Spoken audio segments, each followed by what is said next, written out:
আচ্ছা, কোনো ব্যাপার না। মিস বেগেঞ্জাকে বললে সে ভালো করে সবকিছু ধুয়ে দেবে। ততক্ষণে পুতুল আবারও কার্টুনে মনোযোগ দিয়েছে। রাউসাদ কিছুটা সন্দিহান দৃষ্টিতে পুতুলের দিকে তাকিয়ে থাকে। সুইজারল্যান্ডে একটি বড় হসপিটালে সাইকোটিস্ট ডক্টরের চেম্বারে বসে আছে পুতুল, রাউসাদ এবং সেজেল। পুতুলের চোখ রক্তিম বর্ণ, কারণ অনেকক্ষণ ধরেই কান্না করেছে। ভয় পেয়ে ভয়ে এখনো চিল্লিয়ে উঠছে পুতুল। ও পুতুল বর, পুতুল বর, ডাক্তার আঙ্কেলটা না খুব পচা। ওরা আমাকে শুধু ইঞ্জেকশন দিয়ে দেবে। আমি চাই না, আমি চাই না এখানে থাকতে পুতুল বর। আমি আমার বাবার কাছে যাব। নিয়ে চলো না আমাকে। নওশাদ নরমভাবে পুতুলের হাতে হাত রেখে বোঝানোর চেষ্টা করছে। পুতুল পরি, জান আমার, শোন, এখন যদি তুই চুপচাপ বসে থাকিস, কোনো দুষ্টুমি না করিস, তাহলে তোকে আমি চকলেট কিনে দেব। কিন্তু পুতুল তো কাঁদতে কাঁদতে মাথা নেড়ে বলে ওঠে, না, না, আমার কোনো চকলেট লাগবে না পুতুল বর। তুমি তুমি তুমি আমাকে বাড়ি নিয়ে চলো। সেজেল পাশে বসে একটু মৃদুভাবেই বলে ওঠে, কিউটি পাই, ভয় পাওয়ার কিচ্ছু নেই। তোমার পুতুল বর আমার সাথে আছে তো।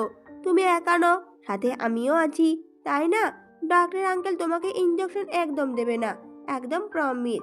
কিন্তু পুতুল তো কারো কথা না শুনেই কান্না করতে থাকে আর বলে ওঠে, না, আমি বাড়ি যাব, বাবার কাছে যাব। তো তোমরা সবাই সবাই খুব পচা, খালি খালি পচা পচা কথা বলো।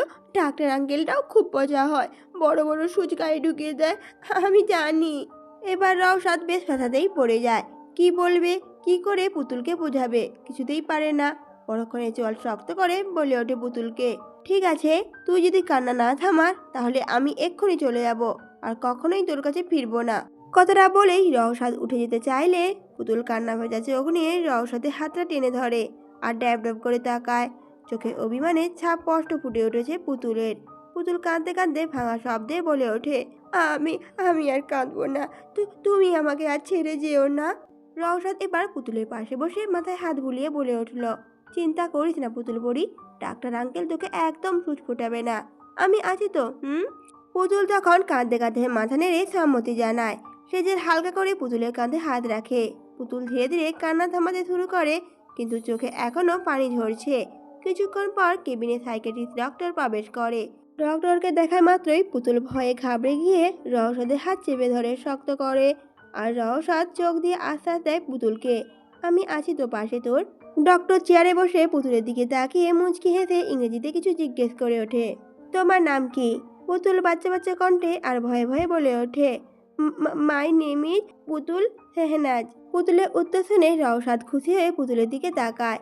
রওশাদকে খুশি হতে দেখে পুতুলও খিলখিল করে হেসে বলে ওঠে, কাকিমা আমাকে শিখিয়েছে কিভাবে ইংরেজিতে আমার নাম বলতে হবে। পুতুলের কথা শুনে রওশাদ আদুরে ভঙ্গিমায় আঙুল দিয়ে পুতুলের নাকে চিমটি কাটে। এরপর ডক্টর পুতুলকে বেশ কিছু টেস্ট দেয়। পুতুল রওশাদের হাত শক্ত করে ধরে আর লক্ষ্মী মেয়ের মতো সব টেস্ট করিয়ে নেয়। ডক্টর রওশাদকে বলে ওঠে, মিস্টার শেহনাজ, রিপোর্ট আসতে কিছুদিন দেরি হবে, ততদিন আপনাদের অপেক্ষা করতে হবে, কারণ রিপোর্ট ছাড়া আমি পুতুলের সুস্থতার বিষয়ে তেমন কিছু বলতে পারবো না। রওশাদ মাথা নেড়ে হ্যাঁ বলে এরপর হসপিটালের সকল ফর্মালিটি পূরণ করতে যায়। তখন কেবিনে পুতুলের সাথে বসে গল্প করছে সেজেল।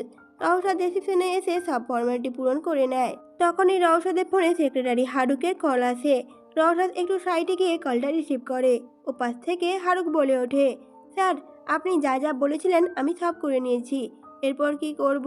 প্রতিউত্তরে রওশাদ বলে ওঠে, আপাতত প্রিয়ার অ্যাপার্টমেন্টের সামনে সকল সিসিটিভি ফুটেজ নষ্ট করে দিলেই চলবে, বাকিটা আমি সামলে নেব। হারুক সাথে সাথে বলে ওঠে, ওকে স্যার। কথা বলা শেষে রওশাদ কলটা কেটে দিয়ে ডক্টরের কেবিনের দিকে চলে যায়। সাথে সাথে দেয়ালের পেছনে লুকিয়ে থাকা আলমা বের হয়ে আসে। আলমা মুখে ওড়না দিয়ে ঢাকা, চোখে সানগ্লাস। আলমা রওশাদের যাওয়ার দিকে তাকিয়ে মনে মনে ভেবে ওঠে, এই প্রিয়াটা আবার কে? আবার কিসের সিসিটিভি নষ্ট করার কথা বলছে? রওশাদ ভাই।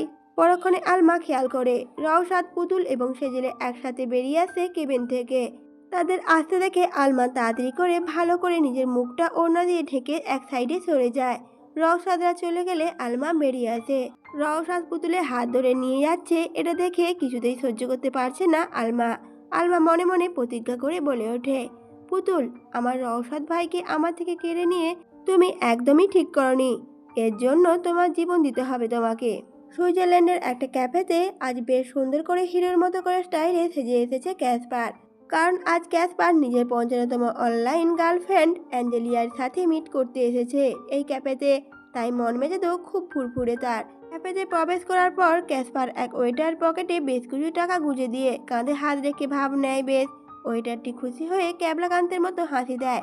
ওয়েটারের হাসি দেখে মুখে অন্ধকার নেমে আসে মুহূর্তেই ক্যাসপারের মধ্যে। ক্যাসপার টাকাগুলো পকেট থেকে ফিরিয়ে নিয়ে বলে ওঠে, এই কেমন হাসি ভাই, একটু ভালো করেও তো হাসতে পারতি নাকি?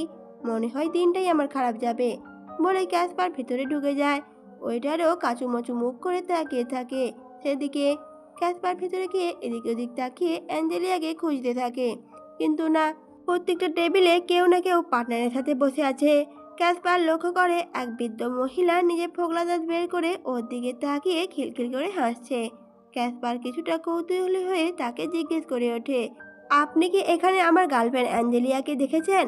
অনেক সুন্দর দেখতে, আজ লাল ড্রেস পরে আসার কথা ছিল। কথাটি বলতে বলতে ক্যাসপার খেয়াল করে বৃদ্ধ মহিলাটিও লাল ড্রেস পরে আছে। এই ক্যাফেতে একমাত্র লাল ড্রেসই এই বৃদ্ধ মহিলাটি পরিয়ে রয়েছে।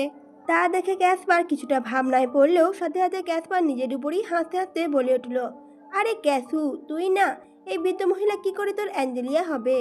অ্যাঞ্জেলিয়া বৃদ্ধ মহিলাটি বলে ওঠে সাথে সাথে, আমি তোমার অ্যাঞ্জেলিয়া, তোমার গার্লফ্রেন্ড। কথাটা বৃদ্ধ মহিলা কাঁপতে কাঁপতে একগাল হাসি নিয়ে বলে ওঠে।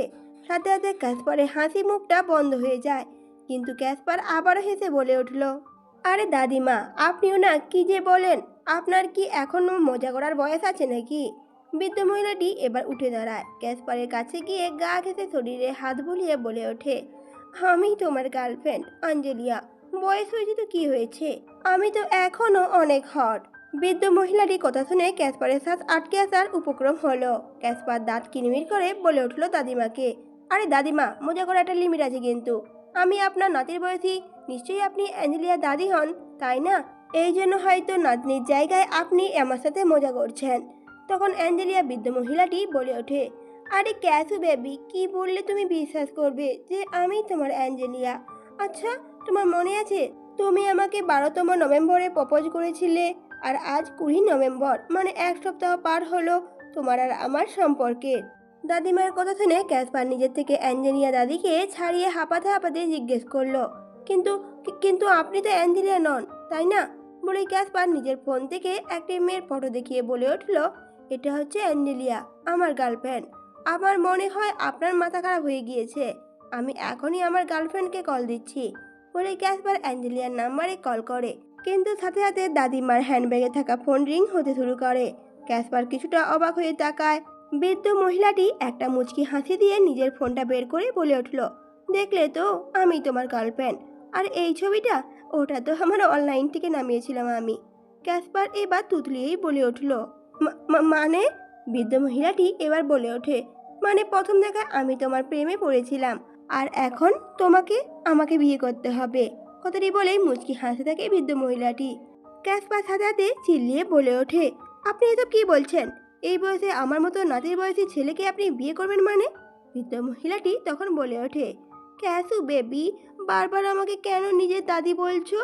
আমার তো কষ্ট হয় বেবস, আর ভালোবাসে কি বয়স মানে নাকি?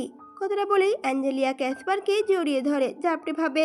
এবার তা দেখে ক্যাসপারের তো আত্মা উড়ে যাওয়ার উপক্রম হলো। ক্যাসপার চিল্লিয়ে বলে ওঠে, ছাড়ুন দাদি, আমাকে ছাড়ুন। বৃদ্ধ মহিলাটি বলে ওঠে সাথে সাথে, না বেবস, চলো আজই আমরা বিয়ে করে নিই। ক্যাসপার তখন বৃদ্ধ মহিলাটিকে কোনোভাবে ছাড়িয়ে প্রাণপণে দৌড় মারে, আর পিছন থেকে বৃদ্ধ মহিলাটি ক্যাসপারকে ধরার জন্য চেষ্টা করতে থাকে আর বলতে থাকে, ক্যাসু বেবি, আমাকে ছেড়ে কোথায় যাচ্ছ?